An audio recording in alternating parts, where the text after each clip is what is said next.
सर्दी कुछ ज़्यादा ही थी, लेकिन ट्रेन छूटने में अभी भी थोड़ा समय बाकी था। प्लेटफार्म पर तिल धरने की जगह नहीं थी। धक्का मुक्की के इस आलम में ऐसा लग रहा था जैसे पूरा शहर इस हॉलिडे स्पेशल ट्रेन में सवार होने को उतारू था। गनीमत थी कि मेरे रिजर्वेशन वाले कंपार्टमेंट में इतनी भीड़ नहीं थी। तभी लंबी सीट के साथ ट्रेन रेंगती हुई आगे बढ़ने लगी। दिल को थोड़ा सुकून मिला, लेकिन बाहर अब भी कुछ सवारियां ट्रेन में सवार होने के लिए भाग कर रही थी। मैं खिड़की से बाहर का नज़ारा देखकर सोचने लगा, जिंदगी कितनी सस्ती हो गई है, किसी को जान की परवाह ही नहीं। तभी एक अजीब सा वाकया हुआ। एक अधेड़ उम्र महिला भागकर हमारे कंपार्टमेंट में दाखिल हुई और बिजली की सी फुर्ती से मेरे पास आकर बैठ गई। कुछ पल अपना सिर सीट से टिकाए आंखें मूंदे वो अपने को संयमित करने में जुट गई। ट्रेन अब दफ्तर पकड़ चुकी। रात्रि के 10 बज रहे थे। मेरे सामने की बर्थ वाली सभी सवारियां कंबलों में दुबकी सो चुकी थी। मैं उस महिला को देख रहा था। थोड़ी देर बाद उसने आंखें खोली, आसपास के माहौल का जायजा लिया और मुझसे पूछा, कहाँ जाओगे बाबू? मुझे यहाँ भी अजीब लग रहा कि उस महिला के पास कोई सामान नहीं था। सब कुछ एबनॉर्मल और संदेहास्पद था। घबराई निगाहें बार बार जैसे कुछ खोज रही थी। कोई जवाब न दिए जाने से वो महिला अब थोड़ा सहम गई थी। कुछ देर की खामोशी के बाद उसने फिर पूछा, ये ट्रेन कहाँ जाएगी? उसके ऐसे अप्रत्याशित व्यवहार से मेरा शक गहराने लगा। क्या कोई बिना देखे पूछे या इस तरह ट्रेन में चढ़ता है? मैंने भावहीन स्वर में कहा, मुंबई जाएगी। आपको कहाँ जाना है? उसके चेहरे पर तनाव बढ़ता जा रहा था। उसने मेरे सवाल का कोई जवाब नहीं दिया। मैंने अपना ध्यान पत्रिका में लगाना चाहा, परंतु न चाहते हुए भी मेरी नजरें बार बार उस महिला की ओर जाने लगी। वह अब भी उदास, परेशान, गमगीन मुद्रा में मूर्तिवत बैठी थी। तभी टीटी आ गया और टिकट चेक करने लगा। सोई हुई सवारियों भी उठ गई। वो महिला बिना टिकट की थी, सो टीटी से उसकी बहस होने लगी।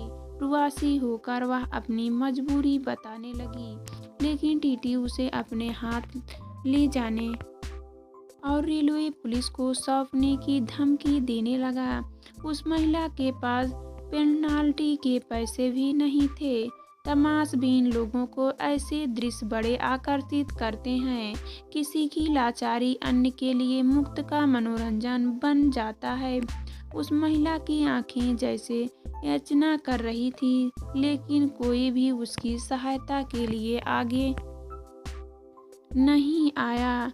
अंततः टीटी उसे अपने साथ ले जाने लगा। तभी अचानक न जाने क्या हुआ, मुझे लगा जैसे ये इंसानियत नहीं, मुझे उस मजबूरी की कुछ तो हेल्प करनी ही चाहिए।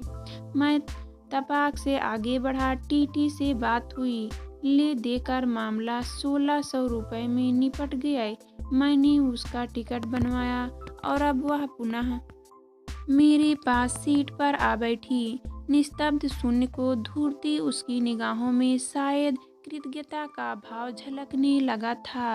रात के 12 बज रहे थे। मैंने अपना टिफिन निकाला और शिष्टाचारवश उस महिला को भी खाने के लिए कहा, लेकिन संकुचाई और सहमी सी वो शांत बैठी रही। मैंने जबरदस्ती कुछ खाना उसे दे ही दिया।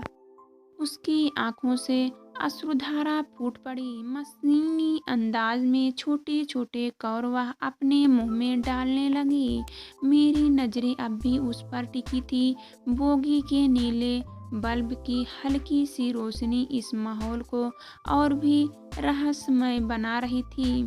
उसकी उम्र लगभग 45-46 साल होगी। सांवला रंग, लेकिन नयन नक्श बड़े आकर्षक थे। शरीर लपेटा हुआ था, पैरों में हवाई चप्पलें भीषण सर्दी में बड़ी अजीब लग रही थी। कुल मिलाकर वो बेहद सामान्य घर परिवार की सी लग रही थी। मेरी जिज्ञासा पराकाष्ठा पर थी और जैकेट मफलर कैप के बाद भी मेरी ठंडी रुक नहीं रही थी, जबकि वो एक साल में घुटने मोड़े दुबकी सी बैठी थी। सर्दी से उसका कंपता बदन में महसूस कर रहा था। मैंने अपना एक कंबल उसकी तरफ बढ़ा दिया। कुछ पल मुझे घूरने के बाद उसने कंबल थाप लिया। बातचीत का सिलसिला शुरू हुआ। उसने पुनः पूछा, कहाँ तक जाओगे बाबू? मैंने जवाब में मुंबई कहकर उसे प्रति प्रश्न किया। आपको मुंबई ही जाना था तो टिकट क्यों नहीं लिया? उसने जवाब दिया, मुझे क्या पता मेरी किस्मत मुझे कहाँ ले जाए। ऐसे जवाब से मेरी बेचैनी और बढ़ गई। मैं शायद उम्र में उससे काफ़ी छोटा था, इसलिए ही वो मुझे लड़कपन में भाव से बाबू कहकर संबोधित कर रही थी। सोच तो यह था कि जिस काम से मैं मुंबई जा रहा था, वही इस घटना से मैं भूल सा गया था। विचार मंथन का केंद्र बिंदु इस समय सिर्फ वो रहस्यमय महिला ही थी। इस यात्रा के 2 दिन बाद मुझे मुंबई विश्वविद्यालय की एक सेमिनार में अपना शोध पत्र बढ़ाना था। समाज शास्त्र का प्रोफेसर हूँ, तो मैं समाज के ऐसे विषयों को कैसे नज़रअंदाज कर सकता था। अब तक मैं स्वतंत्र भारत में नारी की स्वतंत्रता, समानता और शक्तिकरण पर लंबी चौड़ी बहसें ही तो करता आया था। यथार्थ और कागजी योजनाओं के अंतर भी तो मुझे इसी तरह आकर्षित किया करते हैं। तभी उस महिला ने लंबी सांस खींची और जैसे अपने अंदर के तूफान को बाहर निकालने का निश्चय कर लिया हो। अब वो मेरी नज़दीक थी और हल्का सा स्पर्श भी महसूस होने लगा था। तभी अचानक उसने मुझसे मेरा सेलफोन मांगा। शायद कोई अर्जेंट कॉल करनी थी उसे। सेलफोन लेकर उसने कोई नंबर डायल किया और फौरन गैलरी में चली गई। उसके वार्तालाप का मुझे कोई ज्ञान नहीं हो पाया। 5 मिनट बाद वो पास आई। सेलफोन अब पुनः मेरी जेब में था। रहस्य और गहरा गया। चाहता तो मैं लास्ट कॉल चेक कर सकता था, लेकिन उसके सामने मैंने ऐसा कोई उपक्रम नहीं किया। यह कार्य तो मैं कभी भी कर सकता था। नंबर तो अब दर्ज ही था। मुझे अब नींद नहीं आई। पता नहीं, लेकिन सुबह मुंबई स्टेशन के कोलाहल से मेरी नींद टूटी। वो महिला अब भी मेरी बर्थ के नीचे की तरफ कंबल में लिपटी सोई पड़ी थी। अचानक मैंने अपना सेलफोन चेक किया तो घोर आश्चर्य हुआ। रात वाली कॉल डिटेल की जा चुकी थी।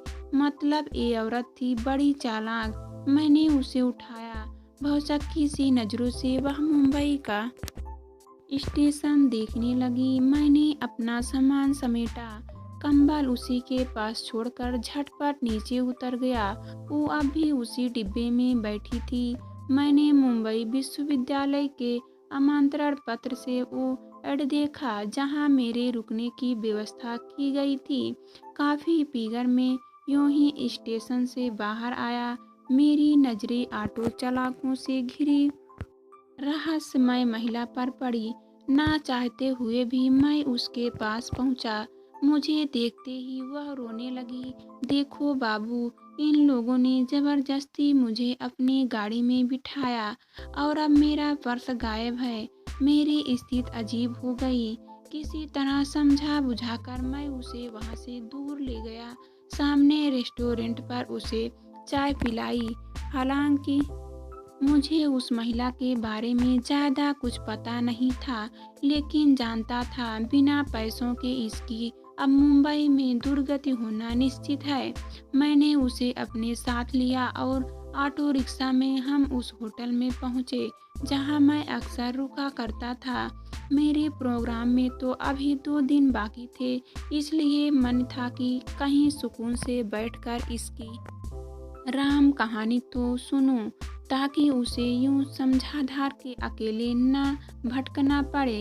कारण उसके साथ कुछ ना कुछ तो बेहद इमराम नॉर्मल था। थोड़ी देर बाद हम होटल सी व्यू पहुँचे। मुंबई का मौसम इतना सर्द नहीं था। मैं पहले थोड़ा फ्रेश हो जाना चाहता था। उस महिला के पास तो कुछ भी सामान नहीं था, इसलिए उसे तो शायद हाथ मुंह ही धोने थे। अचानक होटल के उस कमरे में ऐसा वाकया हुआ जिससे मेरी रूह कांप गई। उस महिला ने जो ही अपना शाल हटाया, उसकी साड़ी और ब्लाउज पर मुझे गहरे लाल खून के धब्बे नजर आए। ब्लाउज के अंदर खौस हुआ एक लंबे फाल वाला चाकू भी मेरे शरीर में एक सिहरन सी दौड़ गई। ये नज़ारा क्या है? कौन है ये महिला? क्या कोई जुर्म करके भागी है? मैं कुछ पूछता उससे पहले ही वो बाथरूम में